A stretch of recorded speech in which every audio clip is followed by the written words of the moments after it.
Hello and welcome to the viewers of this video.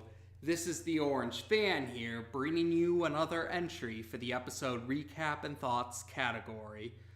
This video will be dedicated to the A segment of episode 20 of The Loud House, Roughin' It. We begin this segment with all 11 Loud siblings watching a TV show called The Dreamboat, a reference to the Love Boat, naturally. After Lincoln shares his thoughts about that particular episode, Lori comments how much fun it is to have Lincoln watch the show with them because it's like he's one of the girls. This causes Lincoln to panic as he recalls memories of him doing activities with his sisters, activities that many would consider traditionally feminine, and he worries about his masculinity.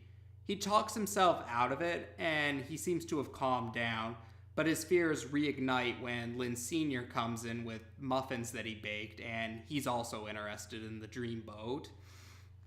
In a moment of panic, Lincoln switches the channel to a show that many would call traditionally more masculine, and it ends up being a survival show. And this gives Lincoln an idea. The next day, he and Clyde, with Clyde's parents, head to a bed and breakfast. But Lincoln's not interested in the bed and breakfast. He's more interested in the forest nearby. He wants to camp out in the forest with Clyde in an effort to make them more masculine.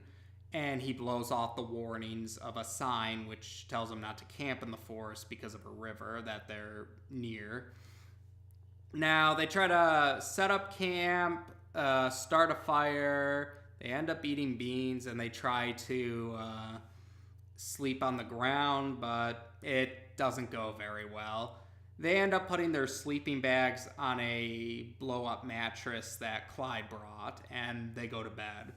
But when they wake up the next day, they find the mattress is now on the mattress they're on is now flowing through the river, and they're wondering how this happened.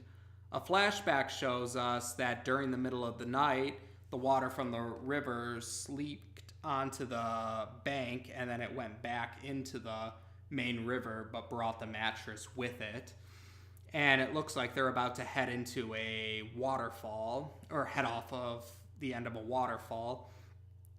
But the not so well constructed campsite ends up barricading them from going off of the waterfall. So that's the good news.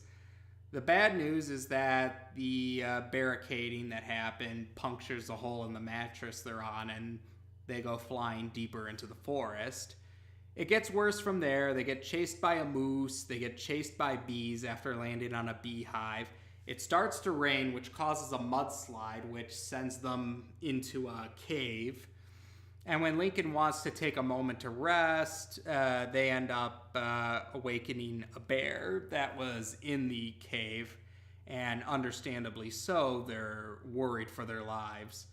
But then Lincoln recalls an earlier memory that was shown earlier in the segment with Lucy. The activity he was doing with Lucy was interrupted when Lola showed up because Lola was angry at Lucy because some of their clothes got mixed in the washing machine at the same time, and, well, color accidents from clashing colors in the washing machine. But Lucy plays dead so that Lola won't beat her up because Lola doesn't think it's much fun if she's playing dead. And this inspires Lincoln to tell Clyde that they should play dead around the bear. And it works. The bear doesn't bother with them, and it goes off deeper into the cave, allowing the boys a chance to escape. And now that they've escaped from the cave, Lincoln recalls these earlier memories with his sisters to help him get through the forest. Some of it is just like regular everyday stuff, like Lisa commenting how moss grows on the north side of a tree, or how Lynn says you should lift with your legs, not your back. Other of these memories that he recalls are of the traditionally feminine activities that he did with his sisters, and these activities end up helping Lincoln and Clyde get through the forest, whether it's making a strong enough rope to endure climbing, or using certain mud and substances to get rid of poison ivy itching, and being able to cross over an unstable log or a not so stable log over a cliff.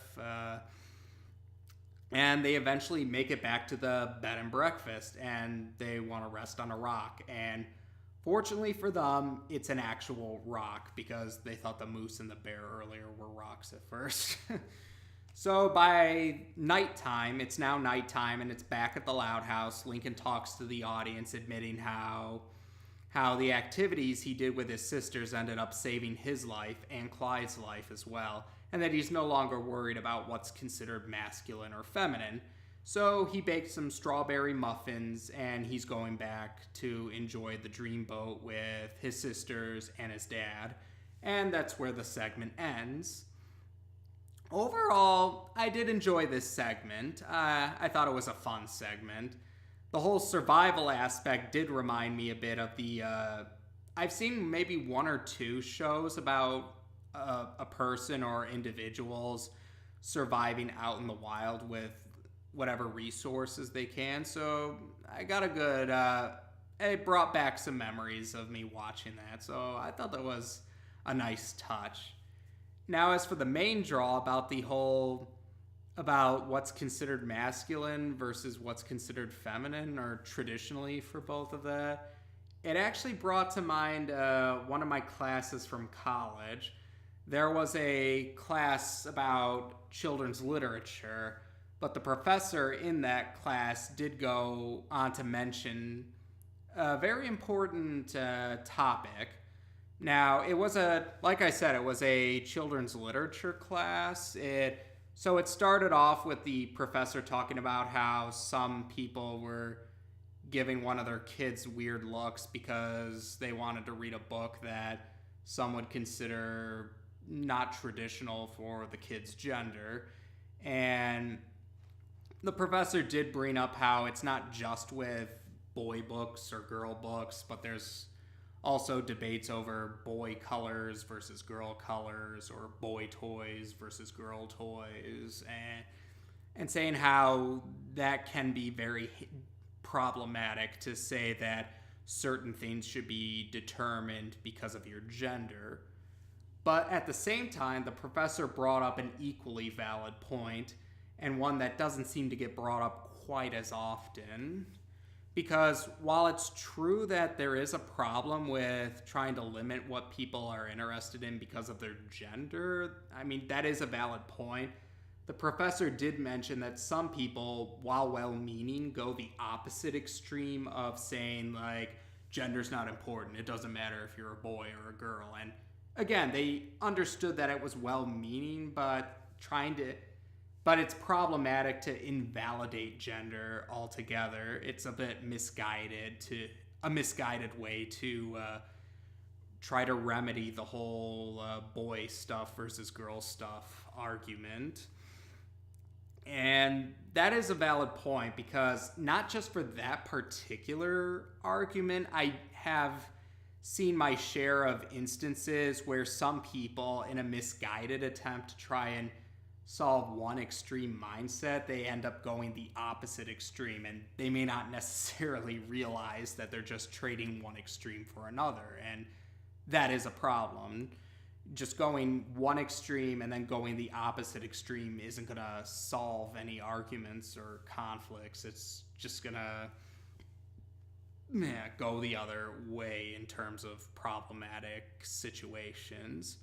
So that's, the professor's main point was, you shouldn't limit people's interests because of their gender, but at the same time trying to invalidate gender in a misguided way to stop that argument is just going to be just as problematic.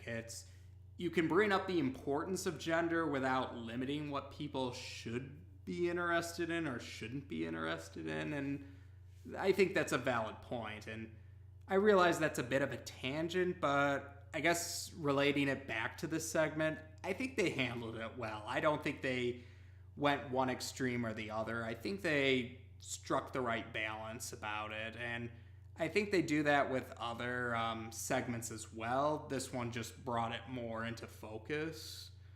So again, I think this was a good example of well-executed example of something. So good on them for that. And there we have it for the A segment. As to be expected, we'll be covering the B segment next. Take care, and until next time.